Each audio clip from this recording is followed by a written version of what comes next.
I don't remember the exact second it happened.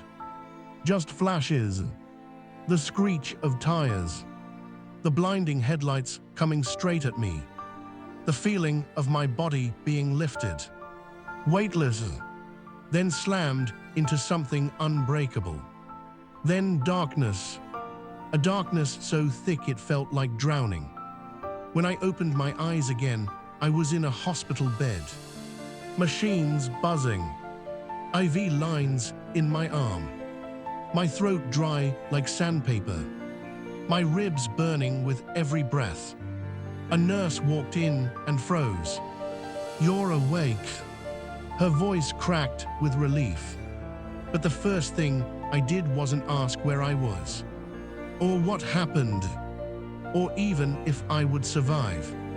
The first thing I asked was, "Where's my wife?" The nurse hesitated. Not for a long time, but long enough to make my stomach twist. She stepped out for some air, she finally said. A simple sentence. Too simple. Too clean. Something felt wrong. Not with my body, but with the tone behind her words. But I was too broken, too fragile, too drugged to question it. I closed my eyes again, hoping she'd be there when I woke up. I didn't know it then, but the moment I survived the accident was the moment I stepped into a different kind of collision, one that would break me far deeper than any car ever could. When I woke up again, it was morning. The room was bright, too bright, like the sun was trying to burn away the truth I didn't know yet. And there she was, sitting in a chair, scrolling her phone, not crying, not shaken, not relieved, just scrolling. "Hey," she said softly when she noticed I was awake. Her voice felt rehearsed, like someone acting out the role of a loving wife. I tried to smile, but pain shot through my chest. "What happened?" I asked. You were hit," she said. "That's all I know." But she wouldn't meet my eyes.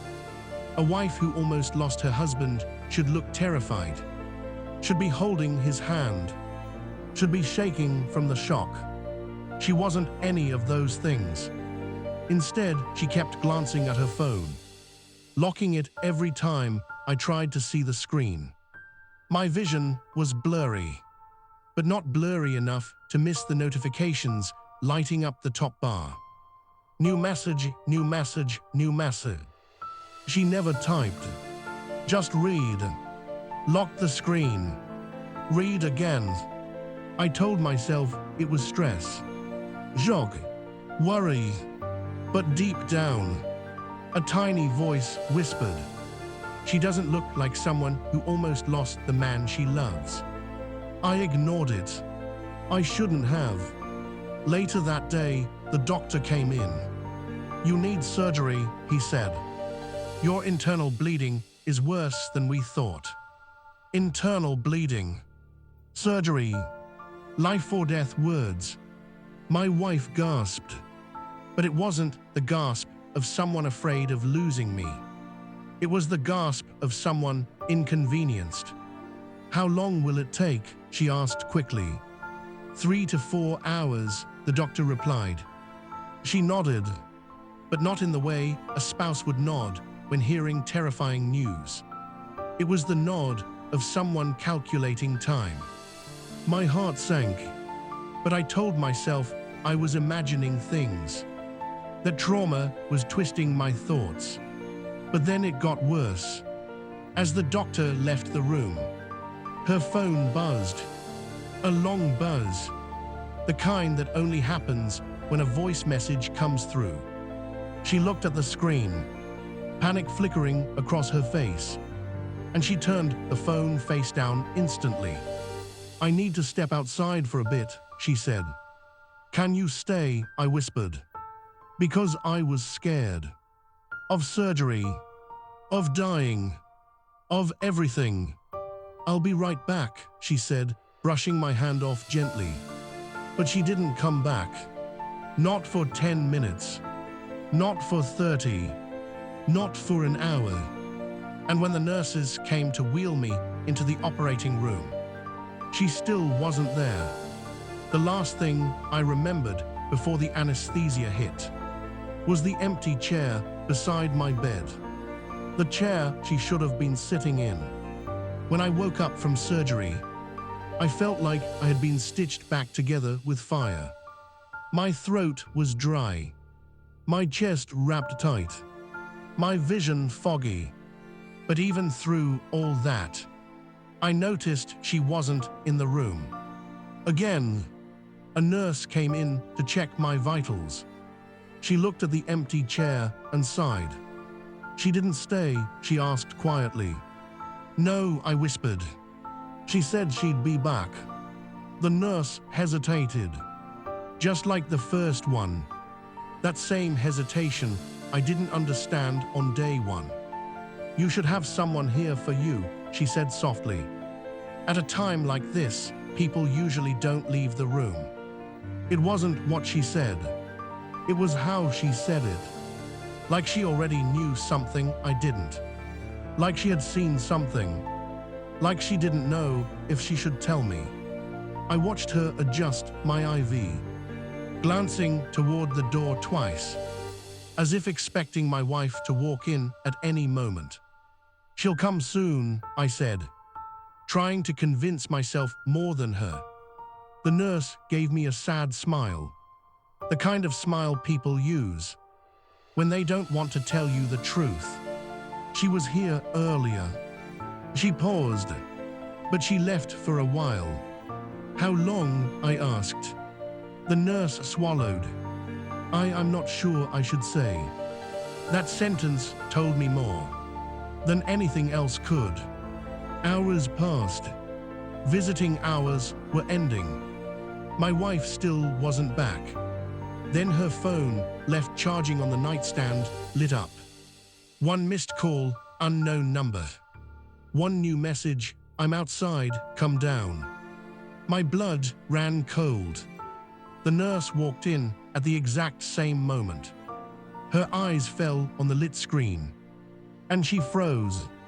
She didn't say anything, but her expression said everything. You should rest, she whispered. Her tone was careful, almost protective. Then the message popped again.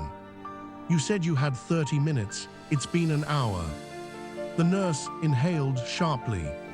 I saw fear, not for me, but for what I was about to find out. She unplugged the phone quickly and set it face down. You need to sleep, she insisted. But I wasn't listening, because all the puzzle pieces I'd been ignoring were finally falling into place. Her disappearing, her lack of tears, her constant phone buzzing, her leaving before my surgery, her not returning afterward. And now, someone waiting for her outside the hospital. Someone she promised 30 minutes to. Someone she had met while her husband was fighting for his life. And I knew, with a clarity sharper than any scalpel, that whatever was happening was far darker than anything I was prepared to face. It was almost midnight when she finally walked into the room. Not rushed, not panicked, just casual, like she was coming home from the gym, or from dinner with a friend, not from the hospital where her husband had just come out of life-saving surgery. Hey, she whispered, as if saying it softly would hide the truth. I didn't answer.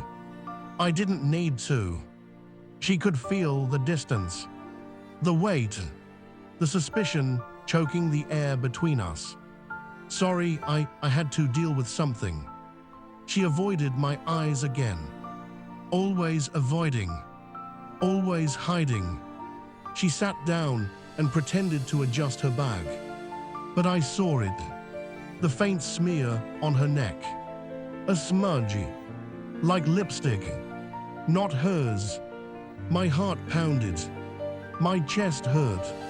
Not because of the surgery, but because the truth was slamming into me like a second accident. "Who keeps messaging you?" I asked quietly. Her head snapped up. "What, nobody? Why?" "Your phone kept buzzing," I said. The nurse had to put it face down. She froze, just for half a second. But half a second is all it takes when someone is lying. Then she forced a smile. "It's just family checking on you. Family doesn't tell you. I'm outside, come down. Family doesn't complain. You said you had 30 minutes. I looked at her neck again. She noticed. Her hand shot up instantly, covering the smudge. "I'm tired," she said quickly. "I'm going home. Going home." Not staying with her husband in the hospital. Not holding his hand. Not sleeping on the uncomfortable chair like every loving spouse does. Just leaving. She leaned in like she was going to kiss my forehead, but stopped halfway, as if remembering something. "A smell. A mark. A lie. Rest," she whispered. Then she walked out. And for the first time, I realized the hospital wasn't the worst place to be. The worst place was home, where she was heading, to whatever life she was hiding from me. Around 1 a.m., the night shift nurse came in. A different one. Older. Experienced. The type who'd seen too many broken bones and too many broken hearts. She checked my vitals, then looked at the empty chair. "She left early again?" she asked. "Yeah," I said. "She had something to do." The nurse exhaled slowly. Not annoyed. Sad. "Can I say something?" she asked, lowering her voice. I nodded. "I saw her earlier, around 8 p.m. Here?" I asked.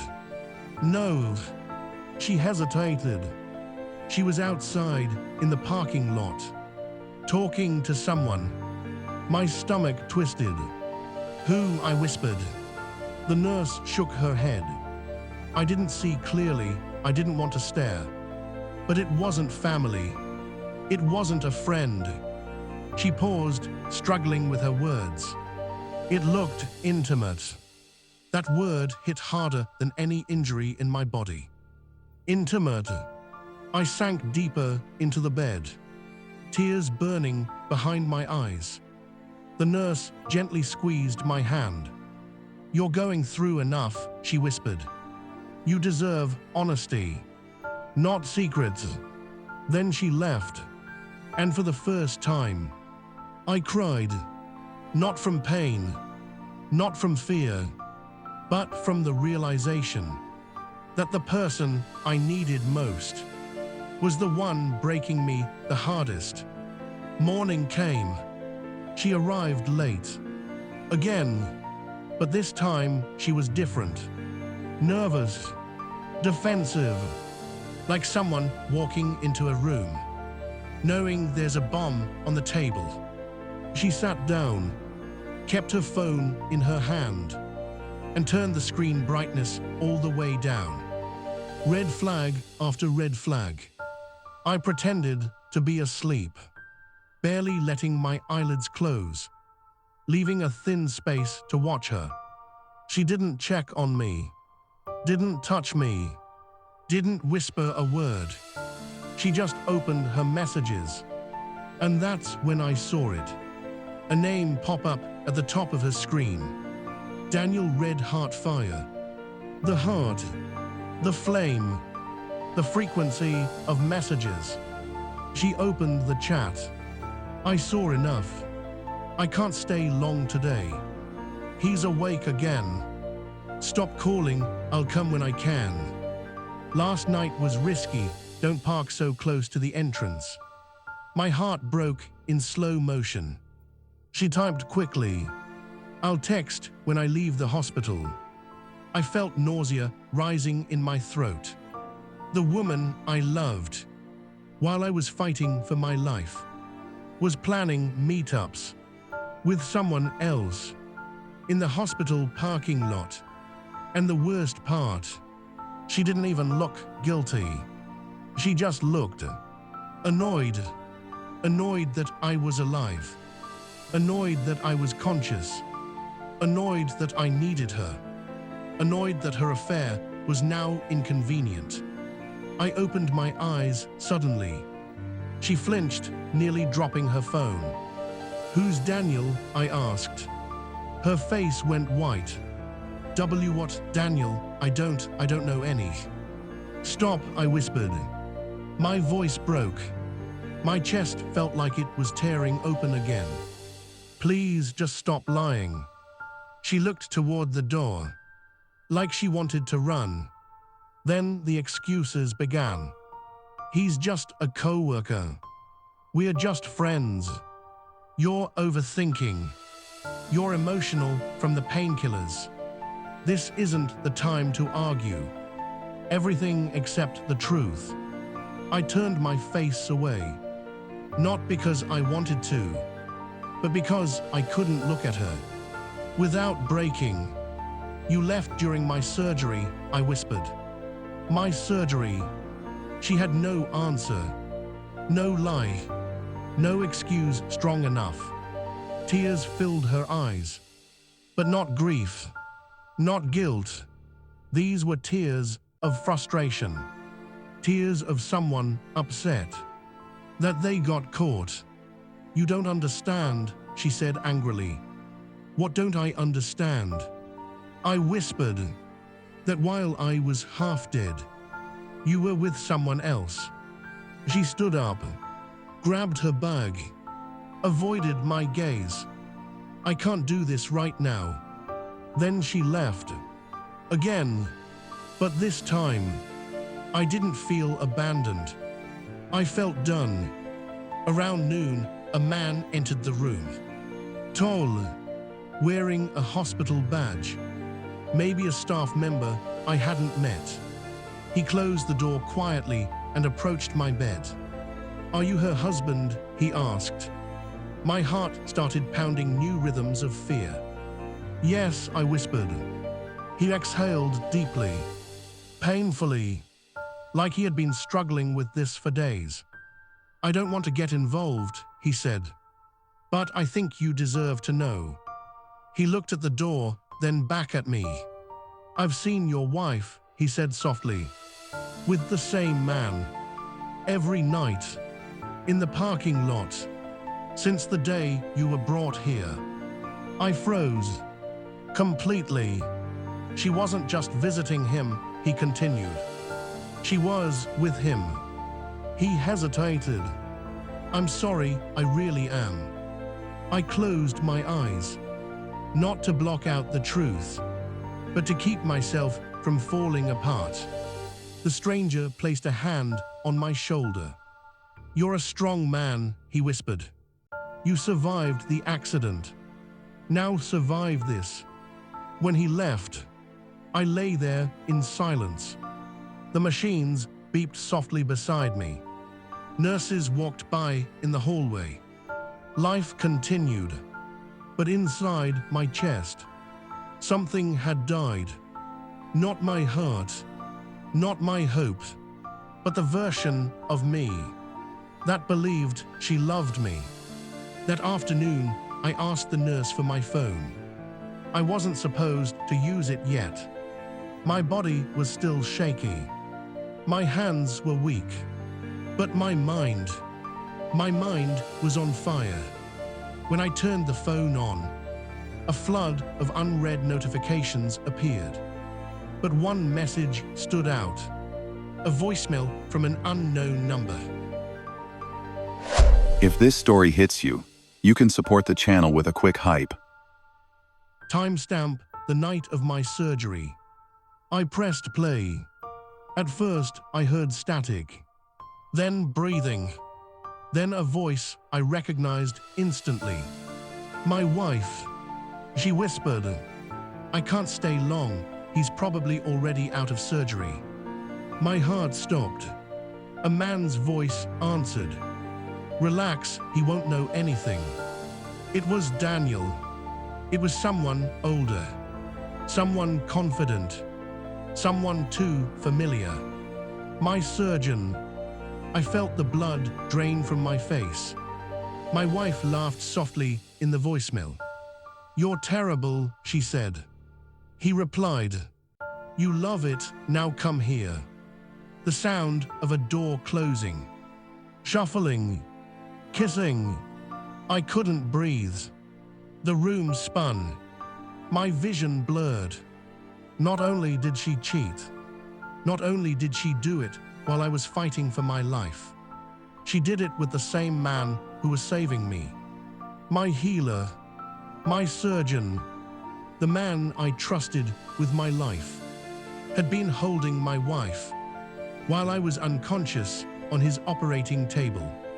I dropped the phone. The monitor beside me beeped faster. A nurse rushed in. Are you okay? No, not even close. The nurse saw my trembling hands, grabbed the phone, pressed stop on the voicemail, and froze mid-motion. She heard enough. Her eyes widened. Her jaw tightened. Her heart dropped. Who is that man's voice? She whispered. My surgeon, I said. Her face went pale. Oh my God. She stepped out, closing the door behind her. And 4 minutes later, the room filled with people. The head nurse, a hospital administrator, another surgeon, and security. They weren't there for me. They were there for damage control.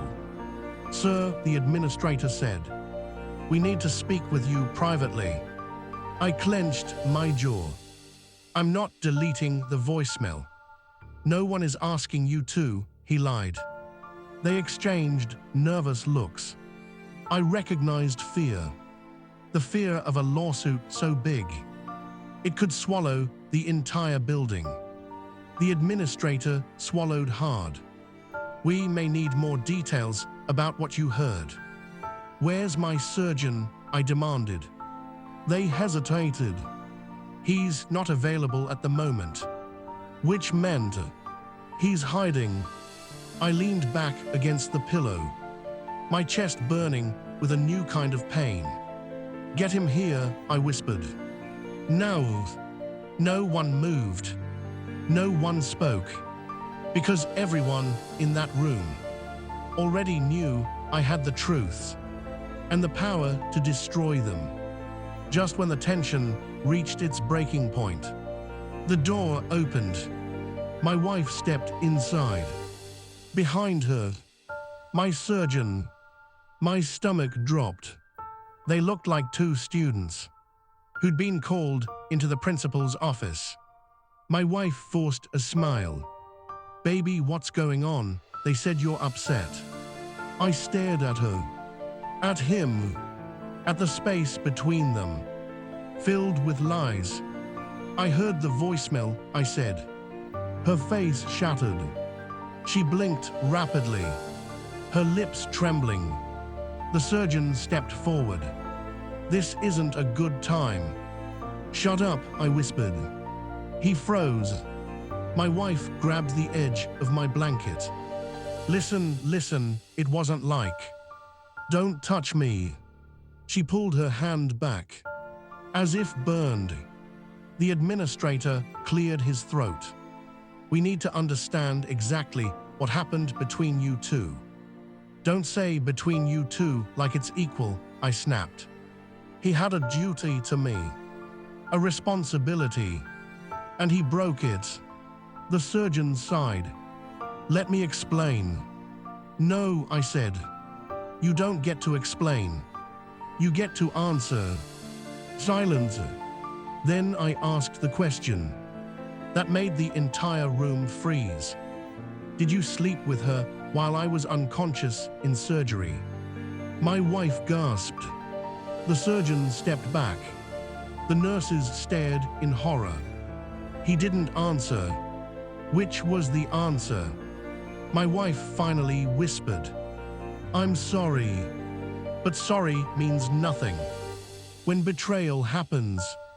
During the fight for your life, the administrator's professional mask cracked completely. What you've done is unacceptable, she said to the surgeon. Her voice trembled with rage. The head nurse added, you compromised a patient during a life-saving procedure. The surgeon looked cornered. I didn't compromise anything. You left mid-surgery, the nurse said. We checked the logs. You stepped out for 15 minutes. My blood ran cold. 15 minutes of my surgery while he was with my wife.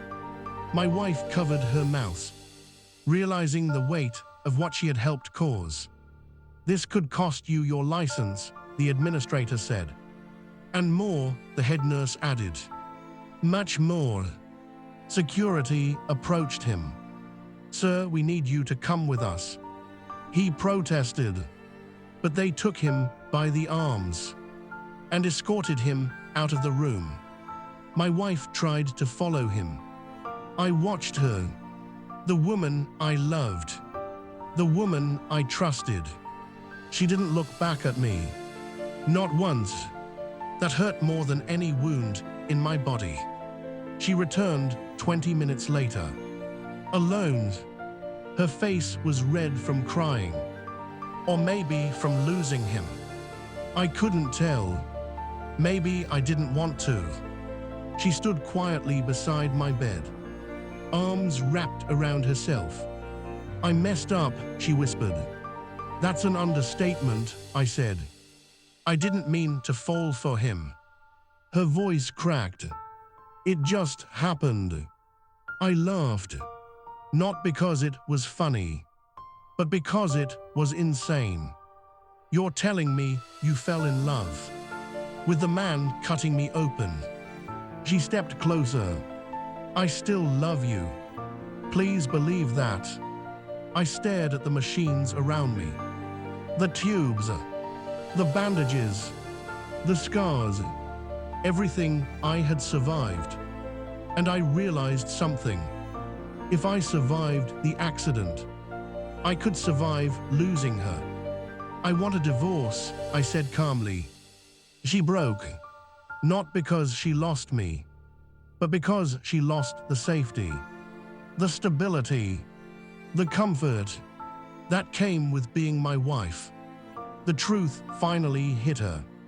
She didn't lose her husband today. She lost her shield.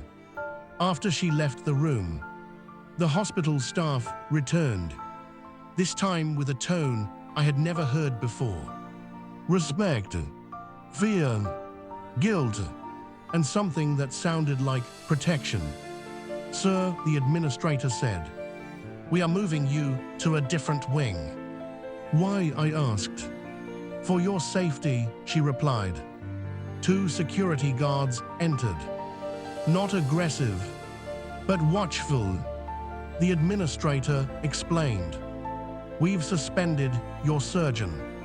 We've also contacted the medical board. She paused. And we want you away from outside influence. They meant her. They meant him. They meant anyone who could try to manipulate me. The head nurse added softly, you've been through too much. Let us help you heal. For the first time since the accident, I felt like someone was on my side. They transferred me to a private room with reinforced rules. No unauthorized visitors. No unexpected entry. No contact with the suspended surgeon. All interactions logged. I was finally safe. Not from the accident, but from the people who were hurting me far worse. It didn't take long before she tried to enter the new room. I heard her before I saw her. Her voice rising in the hallway. I need to see my husband. No, the guard said firmly. You're not on the approved list. He's my husband, she screamed. Not today, he replied. She burst through the doorway anyway, pushing past him, but security immediately followed, blocking her path. She froze when she saw me sitting upright, her eyes filled with tears. Real ones, or performative ones, hard to tell anymore. I came to apologize, she whispered. You already did, I said. But I mean it this time. She reached for my hand. I pulled it away. Please don't do this, she begged. Please don't let this be the end. Why, I asked. So you can keep him on the side, while using my insurance, my home, my stability. She fell to her knees. I made a mistake. No, I said. You made a series of choices. Security stepped in gently. Ma'am, you need to leave. She cried harder. Please, I can't lose you. But she already had. And she knew it. When they walked her out, I didn't feel anger. I didn't feel triumph. I felt free. 3 days later, I was discharged. Not fully healed, physically or emotionally, but strong enough to stand. The new doctor reviewed my chart, reassured me of a safe recovery, and apologized repeatedly for what the previous surgeon had done. When I left the hospital, I half expected her to be waiting, but she was. Instead, the outside felt quiet, peaceful, a strange calm after a storm that nearly drowned me. As I stepped into the fresh air, I realized something important. The accident didn't break me. The betrayal didn't break me. I broke free. I wasn't the same man who arrived in that ambulance. I was stronger now, because I had survived the most devastating truth of my life, and was still walking forward. Alone, yes, but not broken. A week later, a certified letter arrived at my temporary apartment. From the hospital, I opened it slowly. Inside was a detailed report. My surgeon had been officially terminated. A full investigation had confirmed misconduct. Multiple staff members reported seeing them together. His medical license was under review. My case had been forwarded to legal authorities. I had full grounds for legal action. But at the very bottom was something unexpected. A handwritten note from the night nurse. She wrote, "You didn't deserve any of this. I hope you heal, not just your body, but your heart. You are stronger than you know." I sat there for a long time, holding that note. Between the accident, the affair, the hospital betrayal, and the lies, this small gesture felt like the first genuine kindness I had received in weeks.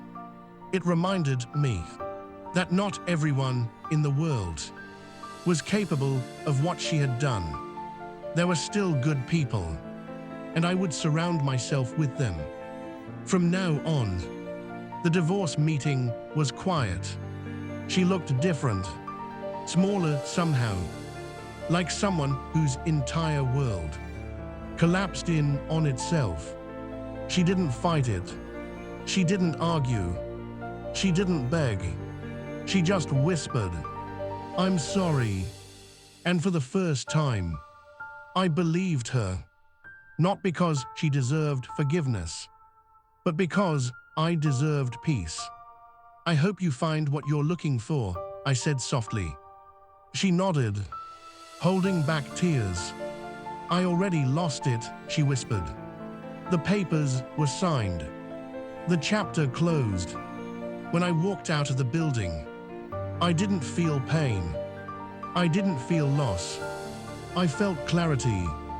I had almost died, and instead of holding me, she held someone else. But now I was holding myself up, standing taller, living honestly, and I promised myself one thing. The next chapter of my life would be written by me, not broken by someone else. If you've ever felt this kind of pain, don't walk through it alone. Hit subscribe and stay with us. More real stories are coming.